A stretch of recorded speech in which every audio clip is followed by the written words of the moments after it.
panel. The official title is The Query Letter, How to Land an Agent. So just to read the description for everybody, you have finished your first round of edits, second round, and sent them to at least one beta reader. You're ready to find an agent. Where do you go from here? How do you get an agent's attention? What do they look for in that first contact? What do they want from you? What can you expect of them? Join our panel of editors and publishers and writers, I think most of us are writers too, as they discuss query letters and answer your questions. So I figured we would just start off with introductions. I'll just sort of call out people's names and let y'all introduce yourselves. Tell us who you are, what you do, what you write. And I thought it would also be fun to kind of kick things off by talking about our agent stories. I feel like we probably all have at least one agent story, whether that's how we got an agent or sort of exploring agents. So we can go ahead and do that as well. I will just kind of go in order of my screen. So that means we'll start with Valerie. I am Valerie Valdez. I am the author of Chilling Effect, Prime Deceptions, and the forthcoming Fault Tolerance, all found family space operas that pair extremely well with Annihilation Aria by Michael R. Underwood, who is here with us. And should I start with my agent story now, or should we wait until the introductions? I figured we could go ahead and do it now. Okay, mine is actually a weird long story that involves Michael R. Underwood, in which Mike had actually asked to see Chilling Effect before I was in the process of agent shopping, basically, but in the very early stages of querying.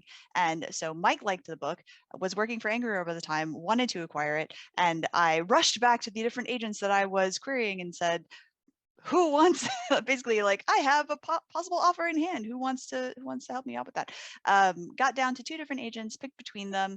It was a really tough choice, and I'm glad that I went with Curiosa Robinson. She has been amazing. Not that I'm sure I would not have been equally happy with the other one, but I've had a very good experience with Curiosa, and I guess the rest is history. Unfortunately, we did not go with Angry Robot ultimately, but it did then go out to kind of a wider auction, and that is how my novel ultimately sold. Awesome. All right. Well, and that my agent story also indirectly involves Michael Underwood and Angry Robot. So we'll actually go to Michael next. Hi, everybody. Michael R. Underwood, he, him pronouns for me.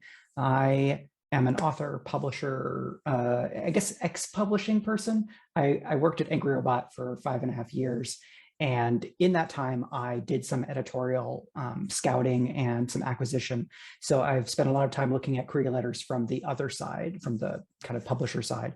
And I write science fiction fantasy, mostly like found family and or adventure stuff. My latest novel is Annihilation Aria, which is a little bit like if you took the 1999 The Mummy and smushed it together with Guardians of the Galaxy. Valerie and I are in a cast together on an actual play show. So we do the back and forth comp pitch very often, which is why I laughed. My first agent story comes from, so it was 2012. I had put basically the 1.5 draft of what would become my debut novel up on a website called Book Country, which no longer exists and hasn't for a long time, but it did like peer feedback and some other things. An editor came and did an interview with them and then poked around at some manuscripts, found my website, found my contact form and emailed me being like, hey, I like the sound of that novel. Will you want to send it to me? And I did, and he was excited to acquire it. So I then went and did the scrambling agent dance and was able to choose between a couple of agents, and that really helped me quickly figure out what I needed and what I was looking for from an agent at that time. And I think that can be handy to think about some beforehand, but also not getting too ahead of yourself, which maybe we'll talk about later on. So that's me. Very cool. And then Bonnie. Yeah, my name's Bonnie Jo Stuffelbeam, she, her pronouns, and I write science fiction, fantasy, horror. I like to say that anything fantastical, I'll write it. I'm into it all. And I have a novella coming out this year that's a horror novella. I have a short story collection coming out that's everything I just mentioned, horror, science fiction, fantasy. I've had 3 agents, and so I think I've been publishing since 2013, and so I'll I'll talk more about all of those processes as the panel goes on. But my first agent I met through my MFA program. They had an agent come in, and she was impressed with the short story collection that I turned in for my my thesis. And she asked if I would, send it to her. And so I did. And we ended up working on a novel together. It, got rejected by everyone she sent it to. And it kind of came to light that she was not as familiar with science fiction fantasy as, maybe I thought she was. And she, hoped to be. And so there were a lot of weird gaps and things in the science fiction side. At the same time, she was making some mistakes on our whole submission journey. And I also got nominated for the Nebula for the very first time. And so it became apparent that I really did need someone who knew science fiction fantasy, like the back of their hand. And so I ended up terminating with her. And I reached out to the other agent who had offered during my first querying experience. He ended up taking me on after making me beg for it a little bit. And promised that I wasn't just going with him as second choice, which was very funny. I didn't really mind. And we worked together for a little while. He sent out my novel. It got summarily rejected, which is to be expected. That is absolutely not the reason why I left both of the agents. But it just so happened at the same time, some friends of mine had some complaints about him that were not tenable. Some stuff about a convention where some behavior had happened and stuff like that. And also he was kind of moving over into nonfiction more. And so I ended up leaving him, got nominated for the Nebula again, and used that as leverage to reach out to agents for a third time, and had a new novel for this round. And so now I'm with an agent called Hannah Bowman. I like her. So far, no complaints.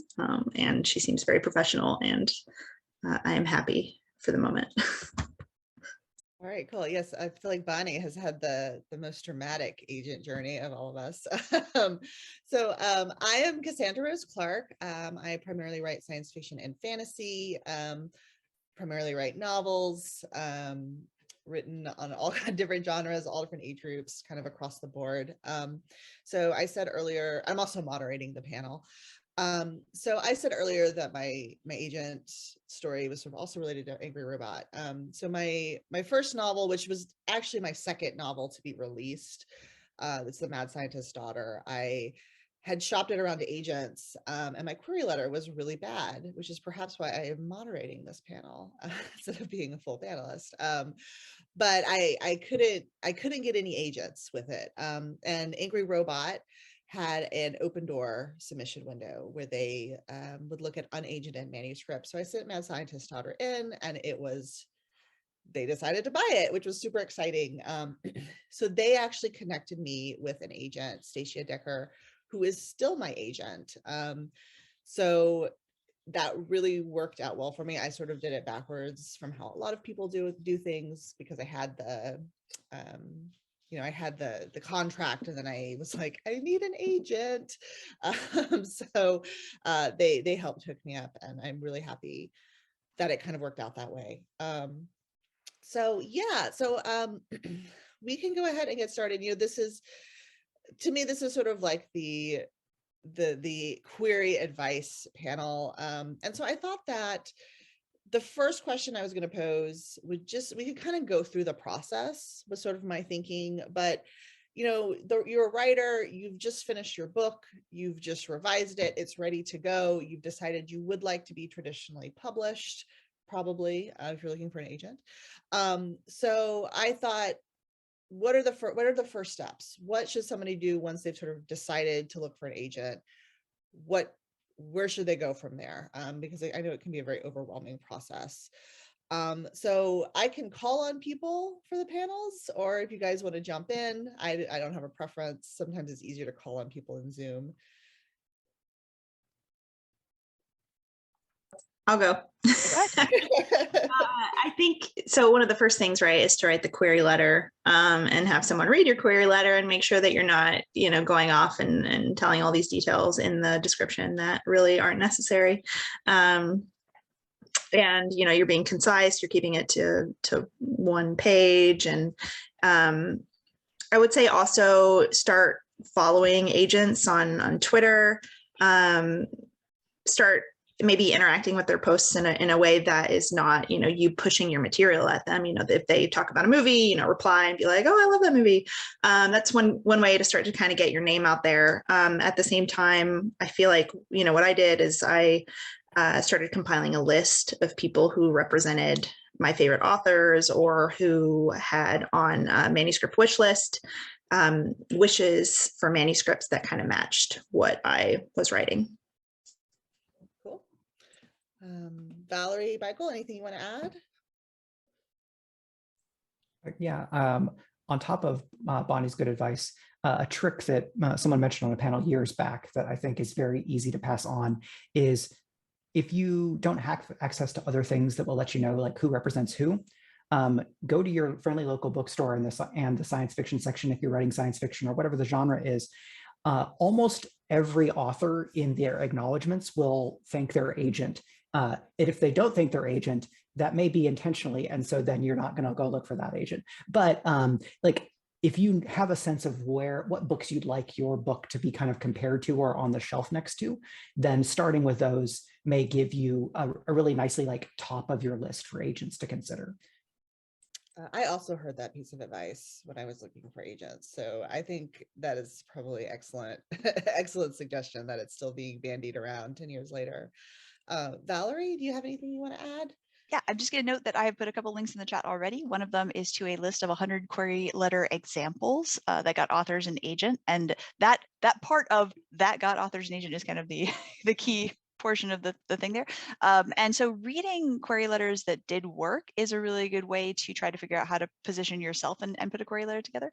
But note also that preferences will change. So a query letter that got somebody an agent 10 years ago or 20 years ago is maybe not going to work today in the same way. So try to keep track of the kinds of letters that are getting people agents now. And so keep looking at that and look at the kinds of preferences that individual agents have, because there are some agents that want to have, for example, your bio statement first and then the query. And some people just want you to jump right into the query and then put any necessary. So everybody's going to have their own individual preferences and peccadillos, so to speak. But keep an eye on that. So as you have your list of agents that you put together, see what they want to see. You can usually find it either on their website, on their manuscript wish list page, on Twitter. Sometimes they'll talk about what they want. They may have a personal blog where they've discussed it. So just try to do your research and keep your eyes open there. I also linked querytracker.net, which is a pretty standard way to track your queries. You do not have to use it. You can have your own spreadsheet or list or however you want to do it. But that's a really helpful way to do it because it does have kind of a workflow management system that can help you. And then I did link, Bonnie had mentioned manuscript wish list. I linked the website to that.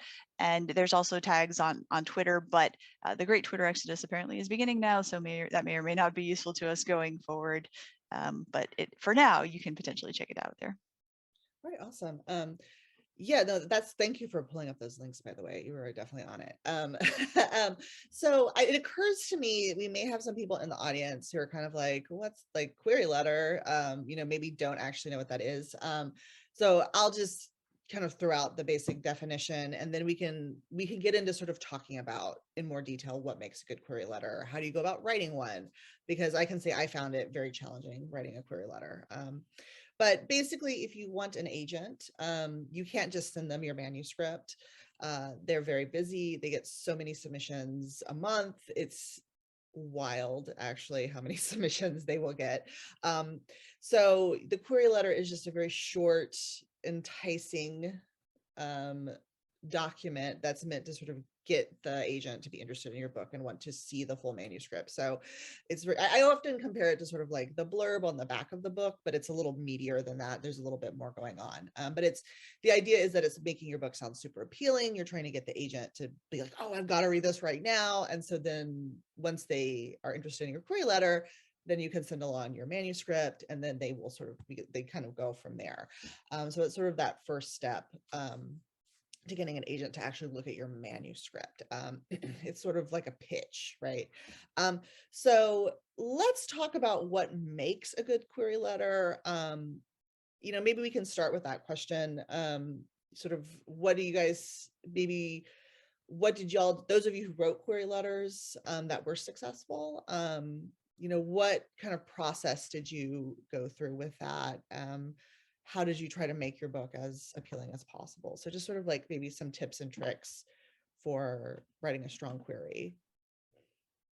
Yeah, I'm going to defer to Mike when we get to the part about comps, because Mike has a really good system for approaching how to handle that.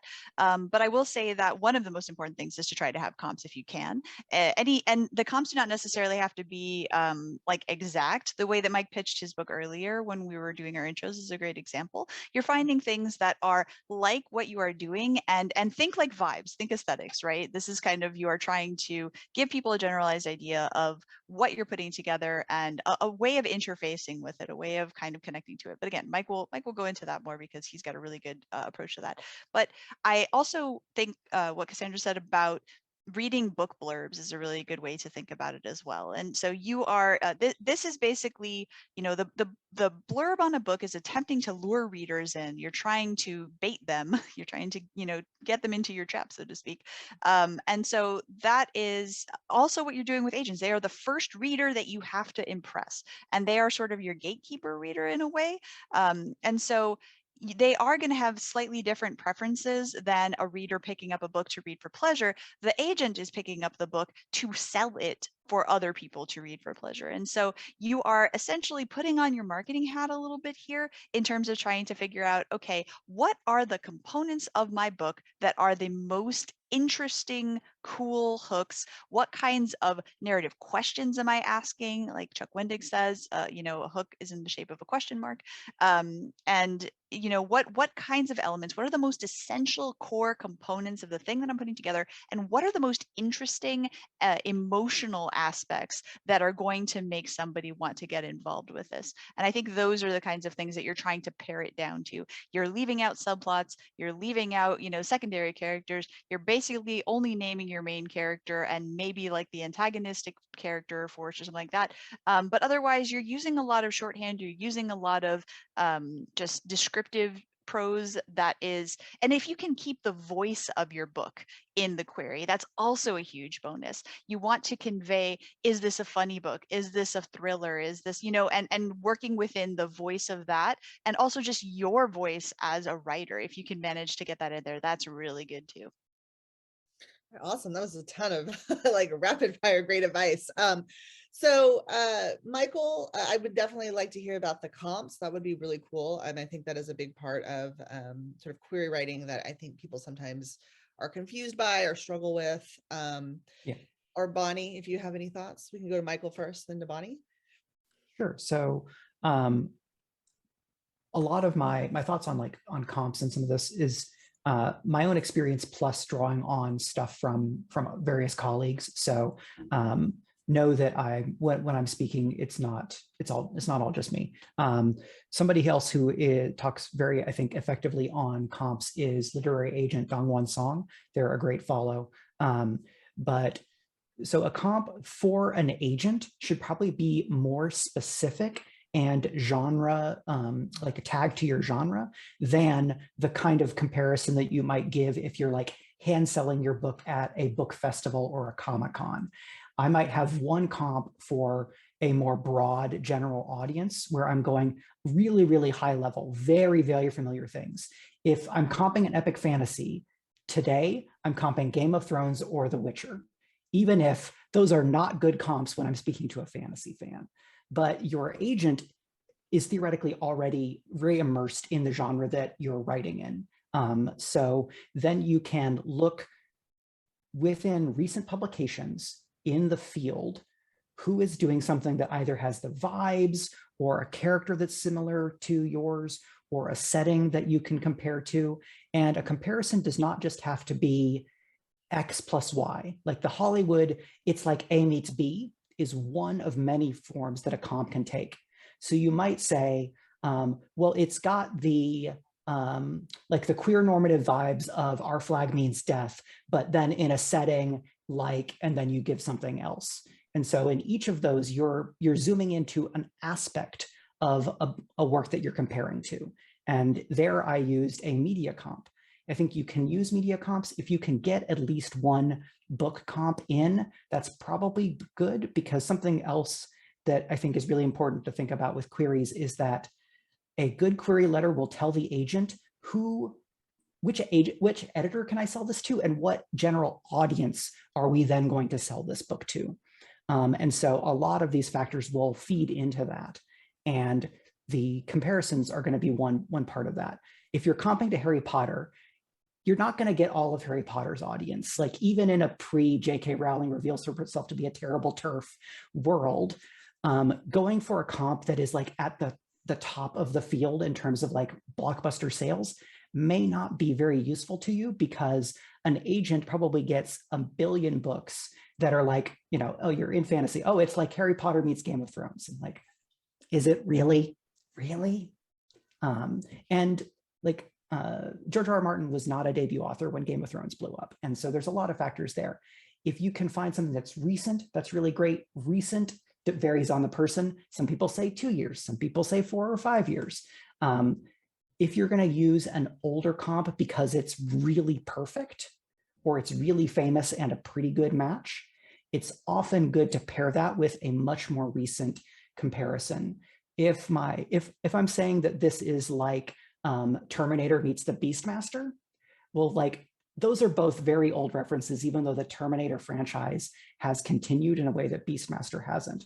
But if Terminator is a really good comp, I might say, well, it's like Terminator meets The Unbroken, which is a very recent fantasy novel. Like, oh yeah, so it's like time traveling magic users trying to something prevent a revolution. Like, okay, cool. Because Terminator has the broad cachet and it's very well known.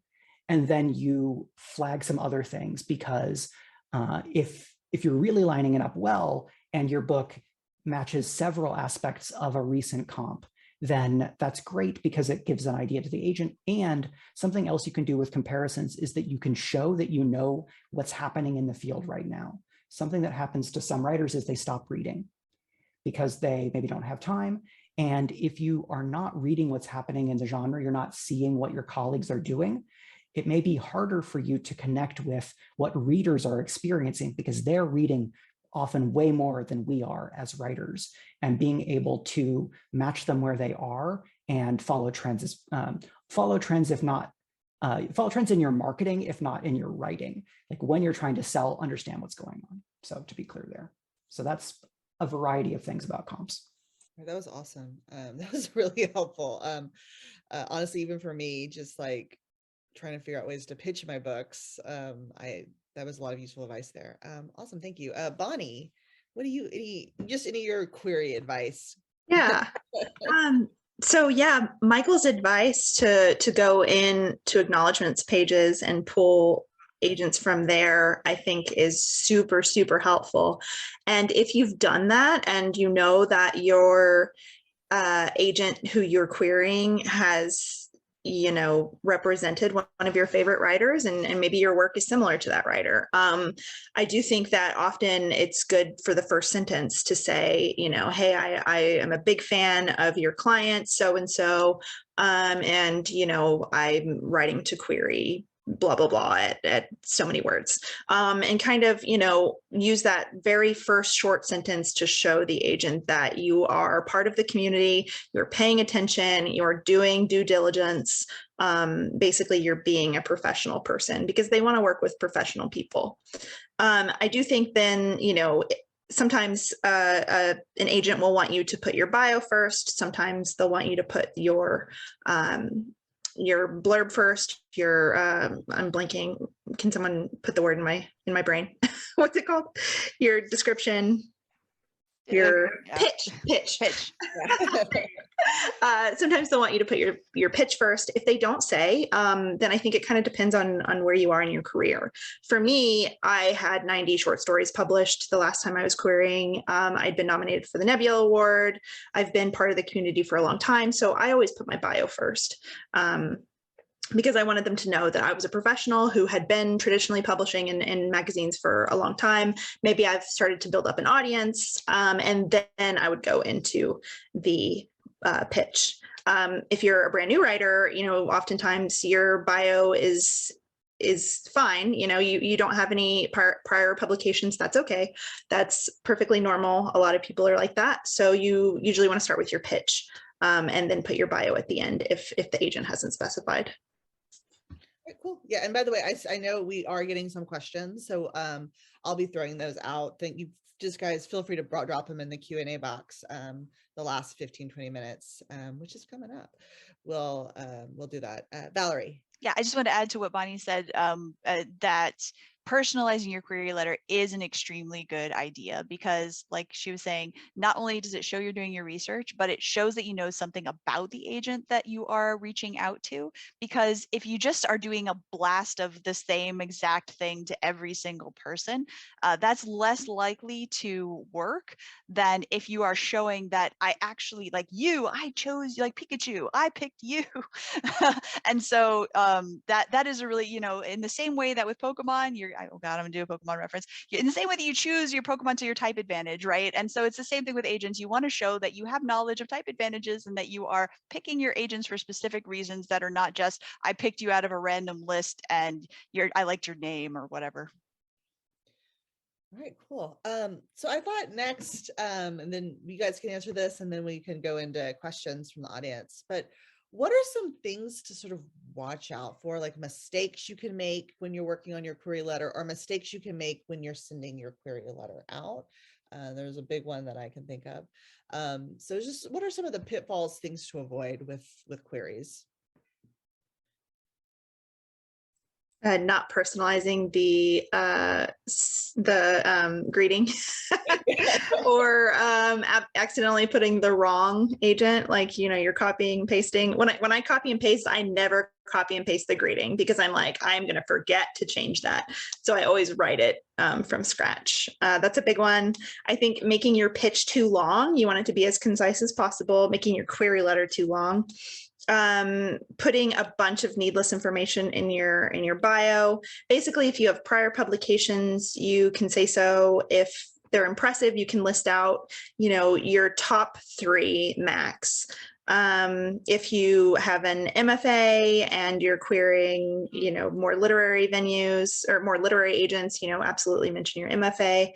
If you're writing nonfiction or science fiction that's in a very particular genre, like if you're a biochemist and your science fiction is all about biochemistry, and that makes up a huge part of it, absolutely mention that in your bio. I'm a biochemist. I've worked as a biochemist for 10 years or whatever. But otherwise, you don't really need to put your day job in there. You don't really need to put how you came to the story, or your political affiliation, or how that relates to the story that you're telling.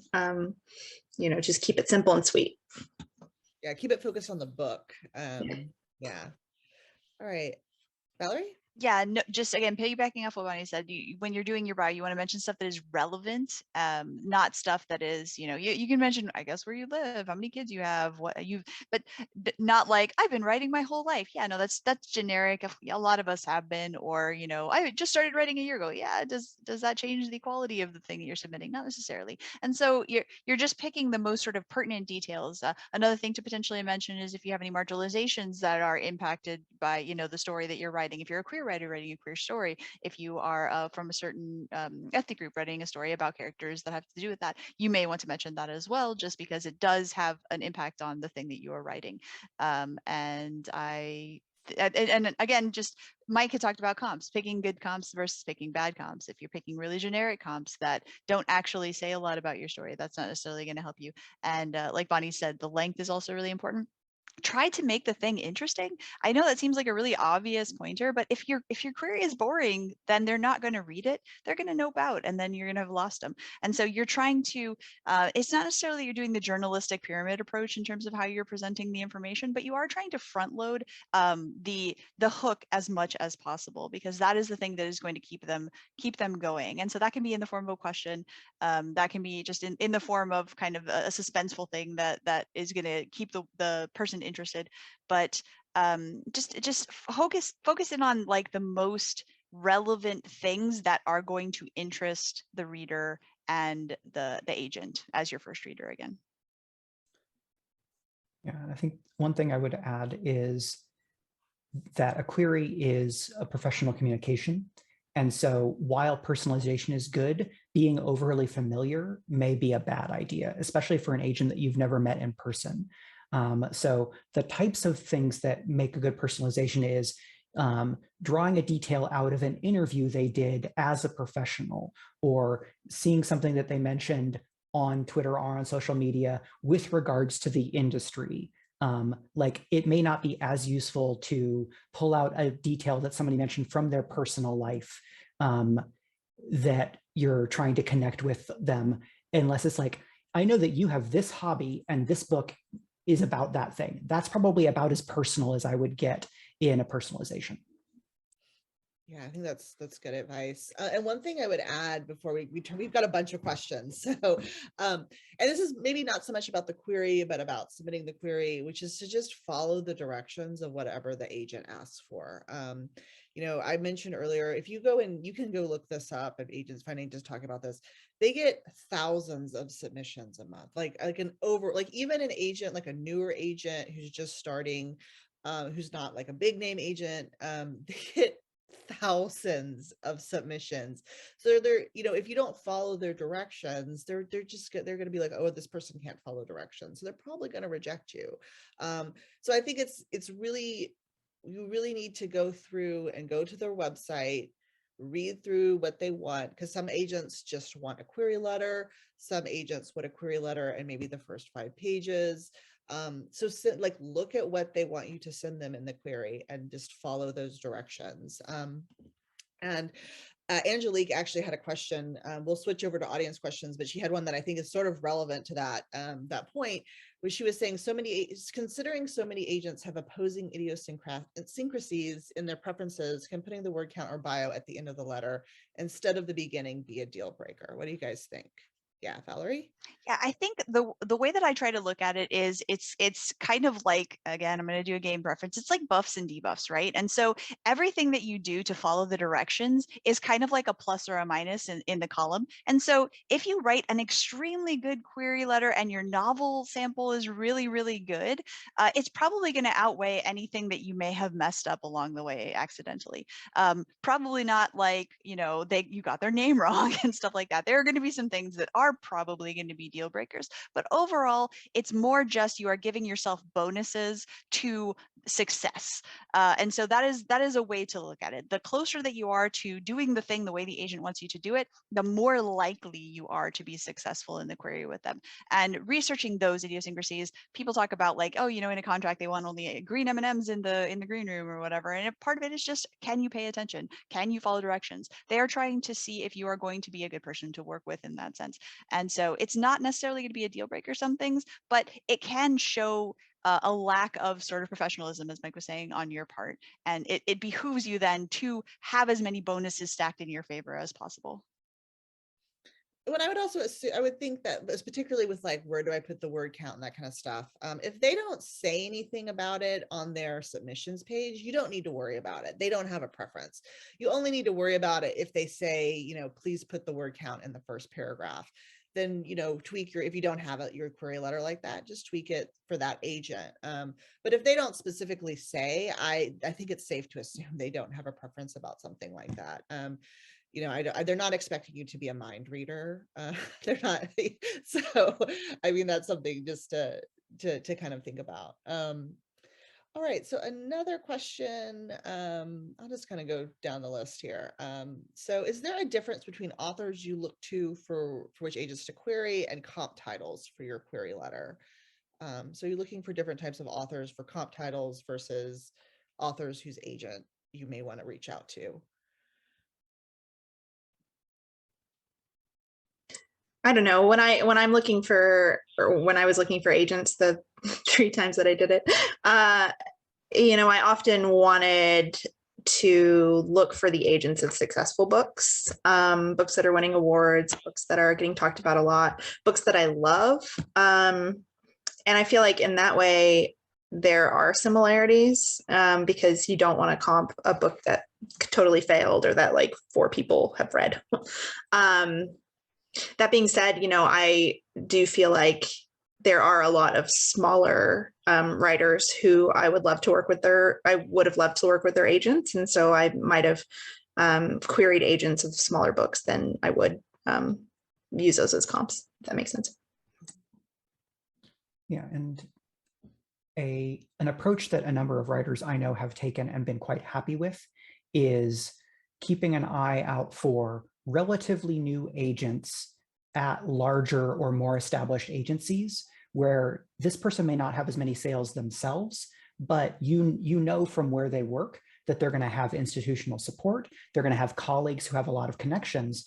And if you do that, you may, if this person has 5 clients, you may get a little bit more of their time for a while as they're building out their list, because they don't represent as many people yet. And so they're going to have more time for that. They may be more likely to be able to, put some time into things that you're doing there.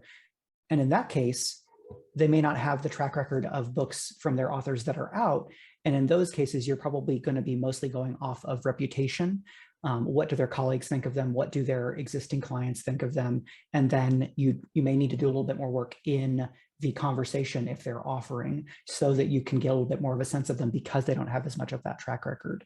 So that's a place where you may get that difference.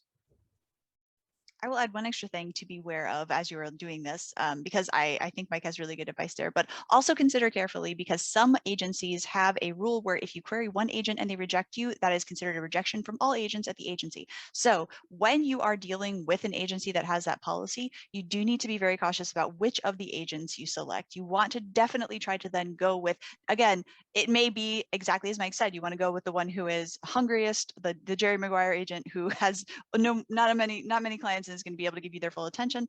You may want to go for a more mid-range agent, but ultimately you want to try to pick someone who as much as possible aligns with your own style of communication, your own interests, your taste interests, and someone that you know is going to be a good advocate for your work.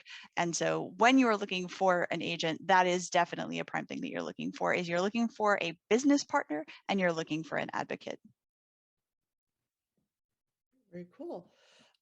So we have a question in the chat that I'm going to throw out there because this was actually my experience when I was querying.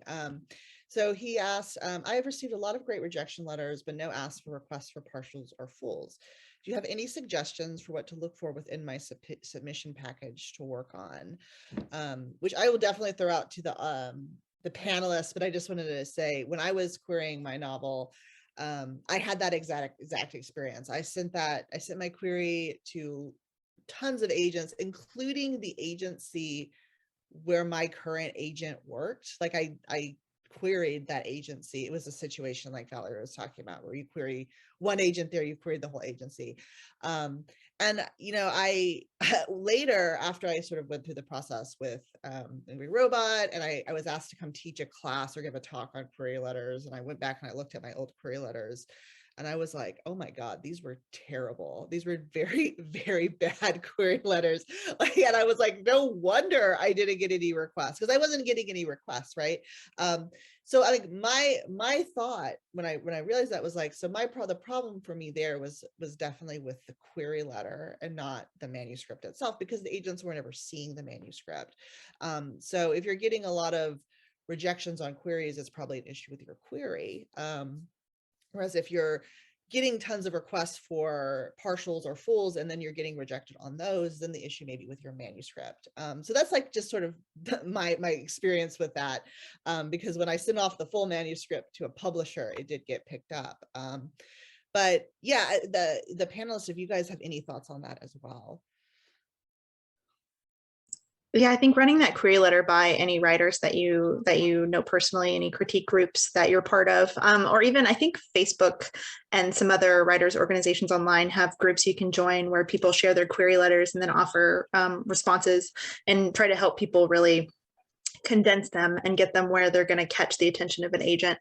I feel like that can be extremely helpful. Another thing that was really helpful to me was participating in the pitch sessions on Twitter.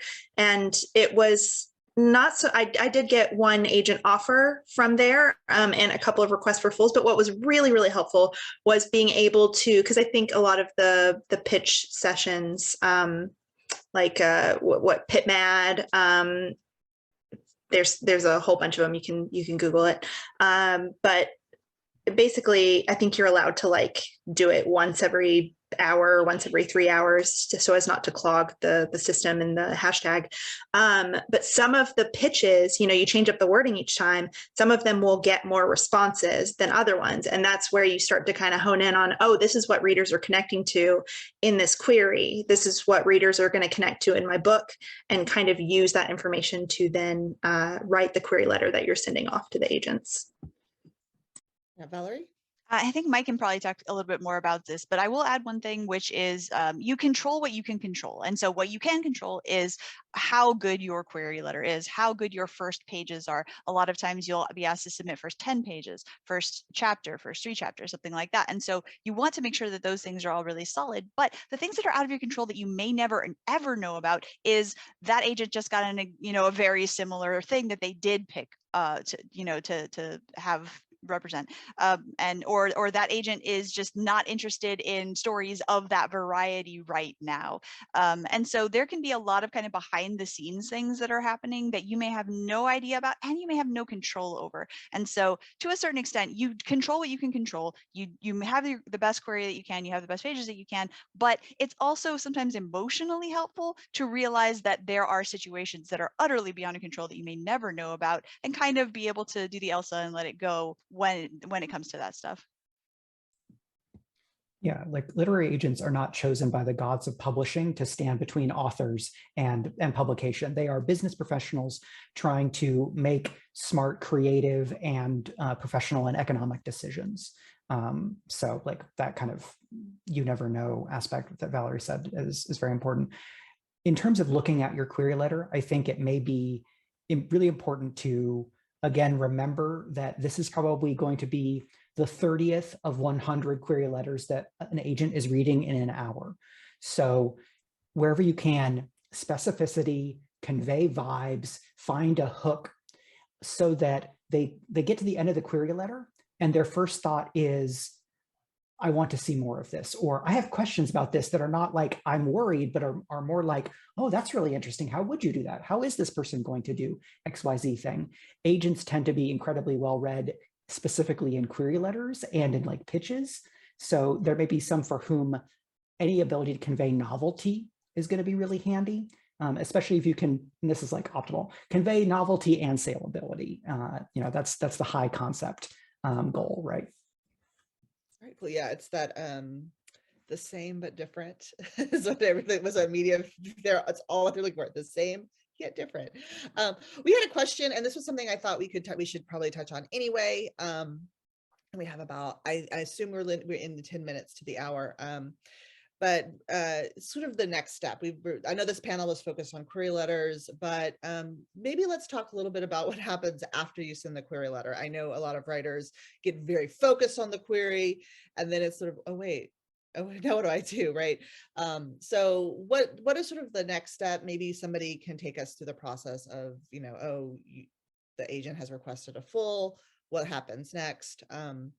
So just kind of the next steps beyond writing and sending those query letters out. Yeah, I think, you want to, as Valerie mentioned, keep track of everyone you've sent it to, of course. And, write the date down for when you sent it and then forget it. Don't obsess over them responding. Some of them will never respond to you. Other ones might take a really long time. Some agents on their websites will say, if you haven't heard from me within this amount of time, it's okay to check in. Other agents they don't want you to check in. If they don't respond to you, then they're not interested. I think, then when you get a request for a partial, That's when you kind of you're stepping up a level. So you send the partial. Oftentimes they'll have very specific requirements for what they want to see. Sometimes they want to see a partial of 10 pages. Sometimes they just want to see the first chapter, first 3 chapters. Sometimes they also want to see a synopsis, which is basically just a longer pitch that tells the whole story of the novel. And so, send them whatever they want to see and write the date down for that. And I feel like that is a situation where it is okay to query. 3 months later, it's okay to shoot them a message and say, hey, I'm just wondering where you are, if you've made a decision. Again, some people aren't going to respond to that ever. They're never going to write you back and let you know what they thought of your partial. Other people will write back and they'll say, oh gosh, I'm so sorry. I completely lost it. And so I'll look at it now, and then they'll eventually get back to you. Some people, that will trigger a rejection. They'll say, oh yeah, actually I just looked over it when you sent that message and I don't think it's for me. So, prepare for that to be a possibility. I think you don't want to keep querying them if they haven't responded every 3 months. Eventually you got to let it go. I think once is definitely okay when you have a partial there. Twice, if you really, really were feeling that agent, or if you had met that agent before and they didn't respond to the first query after 3 months, I don't think ever I would query more than twice. And I usually wouldn't query more than twice, except in very specific circumstances. And then, if you do get an offer, that's awesome. Sometimes you'll get more than one offer. And at that point, you kind of just have to have a conversation with each of them and start to weigh things like what Michael mentioned. Do you want to go with the newer agent who might be hungrier? Or do you want to go with the agent who won't have as much time for you, but has sold, bestsellers that won every award possible? And so you kind of just have to start to ask yourself what kind of writer you want to be and who you feel the most vibes with. And also what kind of agent do you want? Like, do you want someone who's going to be more editorial? Do you want someone who's just going to let you run free with your ideas and then send them off for you? So there's just a bunch of stuff that I think you want to consider at that point. Valerie, Michael, anything to add? For folks who aren't looking at a chat, I included a link to a what to ask a literary agent piece from agorabooks.co. I don't know that site very well, but I did a very fast skim and those questions are fine. So you might check those out. Yeah, and then also what happens then after that is once you have selected an agent, then they will send you a contract from the agency. You will sign the contract. You will celebrate with whatever you feel like celebrating with, because you should always celebrate good things. And then from that point on, depending on the editorial nature of your agent, they may start yeeting the book at different editors that they know in their network of contacts. Often it's a good idea to ask them which editors they think that they want to sell the book to, because that can tell you something about their style and what kind of context they have in the industry. And then they will start doing that. They will start sending it out, but they may have editorial notes that you have to handle first. And so there may be a revision process that you get the book into as polished a state as possible before they start sending it off to editors. And then once they start doing that, it's called being on submission. And then when you're on submission, you simply wait. And while you're waiting, you do something else that is productive, like writing a next book, writing short stories, writing poems. Don't drink heavily. That's bad for your health. Your liver will thank you. All right. Oh, go on, Bonnie. Can I pop in? As someone who had bad literary agent experiences, I do want to say that an important part of that questioning process is talk to some of the clients of the agent. Often they will give you referrals if you say, hey, are there any of your clients who are willing to talk you up? They'll tell you who to reach out to, or they'll say, let me check with a couple of them and I'll get back to you. And then, ask those people if they like working with the person, and try to read between the lines, because sometimes they won't say it out loud. They'll just say, well, but yeah, mostly okay, but there's this one problem, and pay attention to the problems. I feel like you definitely consider whether it will be a problem for you. There was something else I was going to say and I completely forgot, but yeah, do your due diligence on the agents. Yeah, something that it kind of occurred to me when I was going through this process that you don't think about, because there's so many more writers than there are agents, but at the end of the day, as the writer, the agent kind of works, you're paying the agent, right? So they work for you, like they're going to take a 15% commission. So when you have that phone call and you're talking to them, in a sense, you're kind of interviewing them for a job. And I know that feels really weird because you've sent hundreds of query letters, and it feels like you're begging agents to pay attention to you, but ultimately it's your career, and they're there to how to help your career, and they're working for you. I mean, they're working with you. I mean, that's a bad way of putting it, but they're working with you, but you are paying them. So I think that's something, once you sort of get past that query mode and you have some offers, and it's something to think about to help you kind of look for some of those red flags. All right, I believe we are at time. There were a ton of questions that we didn't get to, so I do apologize for that. But I thought we could just go around real quick, and if you guys just had sort of like one really helpful piece of advice that you would give writers interested in querying agents, what would it be?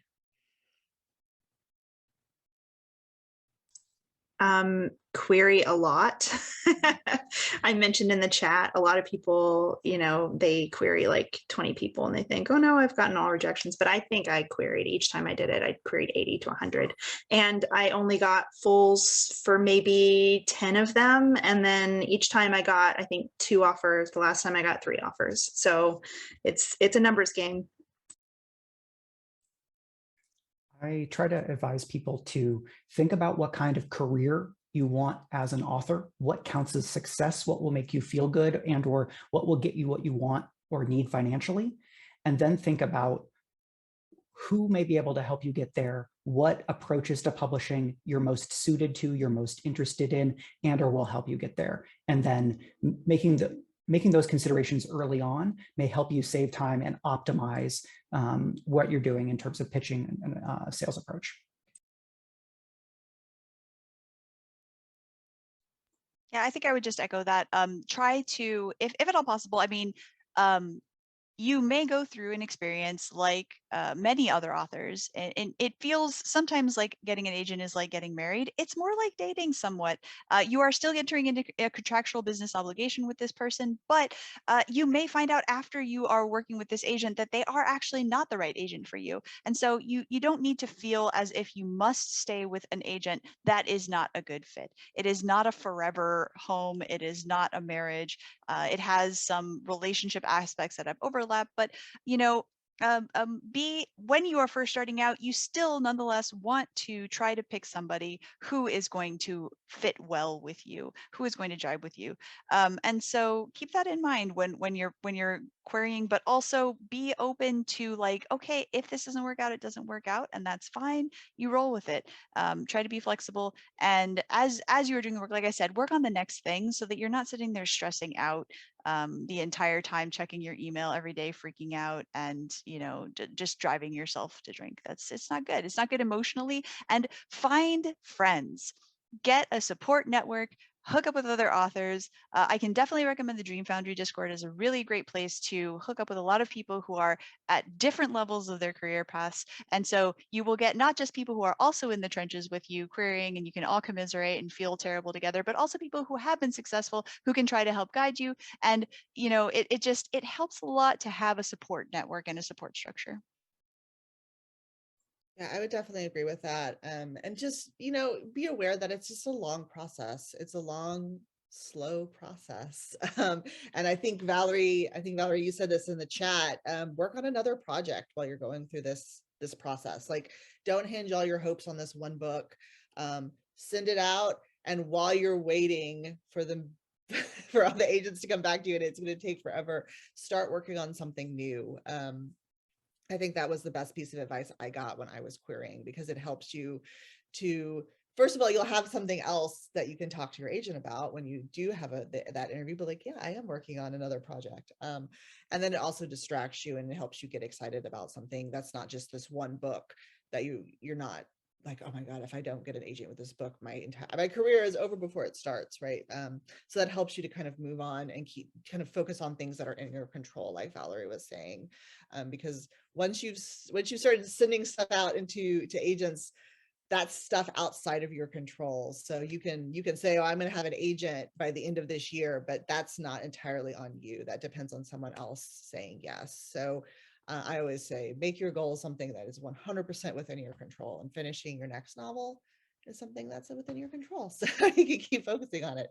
All right. So I believe we are at time. I think we've got 5 minutes till. There's a ton of questions still.